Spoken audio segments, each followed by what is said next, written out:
Morning everybody, how you doing today? In this episode of the show, we're going to take a look at a really positive response to a software vulnerability.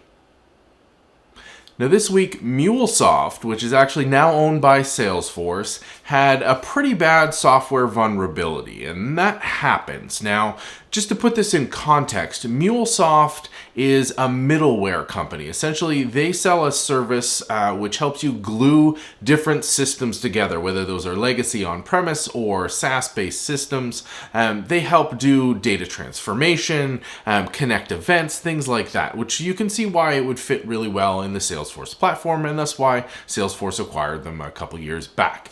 So this is a pretty important piece of software in most enterprises that have it deployed.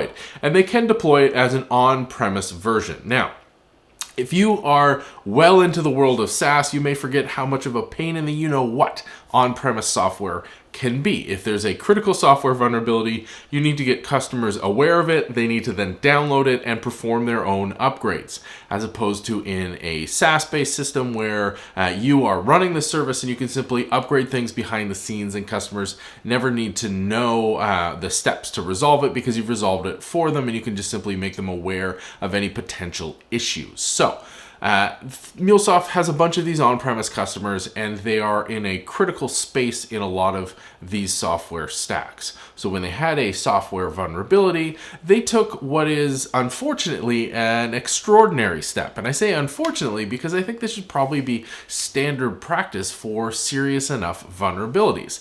Now, Catalin Simpanu writing for ZDNet had this story covered, and he had a great way of portraying it, and I'll link to that article so that you can read it yourself. But essentially he was saying that they were actually picking up the phone and reaching out to these customers. They sent an email to them to set up calls, and then they just started dialing and setting up meetings with the customers to help explain the context of the issue and the steps that they needed to take. Now, he also actually got on a call and was immediately connected with the chief technical and chief trust officer for Mule. So he had two of the senior most people from the company on the call with him explaining the issue. Now, I don't know if that's what every customer got or simply Mr. Simpanu got it because he was a journalist, but the result is the same. This company here realized that there was an issue that needed to be explained and was important enough that people needed to address. So instead of just putting out an email or putting it up on the website or updating a dashboard, they actually reached out to the customers and said, hey, here is the problem, here is the steps to mitigate this problem, and here's the context in which this problem occurred. And I think that is a great example. I think that should be done more often. But one of the things that I wanted to really call out, because it's not always practical to necessarily call all of your customers, but one of the things that this approach really provides that I think is missing in the vast majority of it is context. Most of the time we get these patches issued or vulnerabilities announced, and we have a CVSS score that gives you a relatively reasonable idea of the severity of the potential impacts. You can get some of the details and you can start to grasp the issue, but the challenge is applying it to your own situation, is actually putting it in perspective. How likely is it to be exploited? How easy is it to be exploited? The numbers don't really tell you the story, and that's, I think, the number one challenge we have in patching.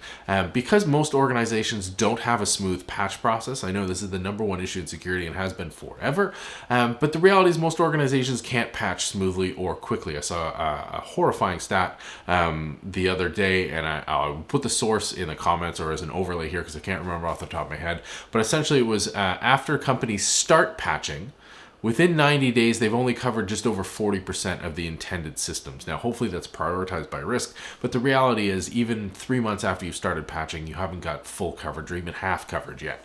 And that's pretty typical. It's a big people problem. It's not so much a technology problem, and it's something that is a weak spot in security. But because of this challenge patching, communication is critical, because you need to know when it's time to pull the alarm, when it's time to pull the brakes and say, wait, we need to deploy this patch immediately.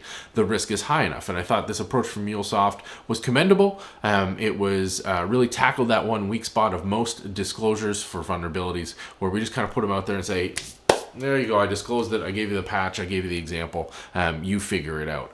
Context is missing. Context is key. What do you think? Hit me up online at marknca in the comments down below, and as always by email, me at markn.ca. How do you handle patch management? How do you evaluate? Sort of better question than patch management.